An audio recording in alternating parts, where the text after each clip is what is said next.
Ito na nga pala yung day 4 namin doon sa Al-Ain at pag-stay dito sa Jebel Hafid Desert Park. Dahil maulan nung time na to, kaya umorder na lang kami ng breakfast namin. Tapos dineliver naman nila dito. Ayan nga, ang dami naman pagkain. Tapos ang sasarap talaga ng mga pagkain nila. Ito naman ay butter, tapos mga sauce, at saka itong drinks namin may straw na. Hindi na nila nakalimutan.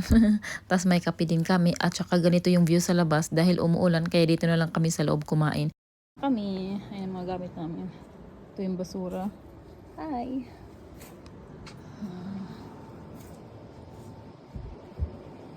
May tulo nga pala dito, gawa ng malakas sigurong ulan kagabi eh. Ayan, yung tubig dyan, medyo tumulo siya papunta dito. Pero saglit lang naman ata yung ulan. Tapos mga ambon-ambon na lang. Ayan, ang ganda dito. At eto nga, dala na ng asawa ko yung luggage namin kasi ready for check-out na kami. Tapos dito pala ay pwede magstay ng 24 hours kasi 24 hours kami nagstay dito eh. Kung hindi pa nga namin tinawagan yung may-ari ay hindi pa kami aalis. Char. Joke lang. Ayan nga, dahil 24 hours na kami dito, kaya ayan, papunta na kami doon sa reception area. Mag-i-inform lang kasi yung asawa ko na mag-check out na kami. At after nun ay pauwi na kami nito. Tapos mas maganda yung daanan from reception until highway kaysa doon sa reception papunta doon sa mga rooms.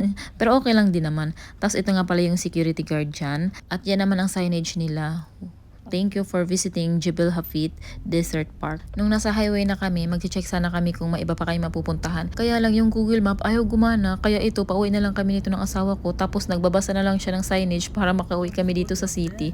At ito nga, dumaan muna kami dito sa Deerfields Mall kasi magbe-birthday kasi nito kinabukasan yung anak ng katrabaho ko. Kaya pumasok na lang muna kami dito sa Toys R Us kasi mahilig kasi yun sa mga sasakyan eh. Kaya naghahanap na lang din ako ng mga laruang sasakyan para sa kanya. At naisip ko naman yung remote na lang. Kaya ito naman yung napili ko kasi umiilaw din yung gulong niya. Pinabalot ko na nga din pala para hassle free na sa akin. Tapos nagtitingin-tingin naman ako nitong mga Lego na bulaklak dito. Ang gaganda kasi talaga nila. Tapos saka ko lang naalala na may Lego pa pala akong hindi na-assemble. Sabi ko, kailan ko kaya yun ma-assemble? Tapos ang cute din itong tree na to oh. Yan nga pala yung gustong-gusto ng kawork ko din. At after naman ay pumunta kami doon sa food court para kunin yung in-order ng asawa kong KFC.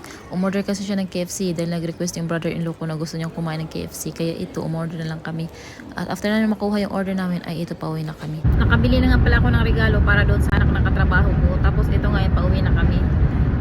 Tagal na kasi namin nag-travel eh, simula nung Martes. Tapos ngayon Friday na. Kaya ito kailangan ng umuwi kasi bukas may birthday pa kami pupuntahan. Yun lang, bye Kamayu.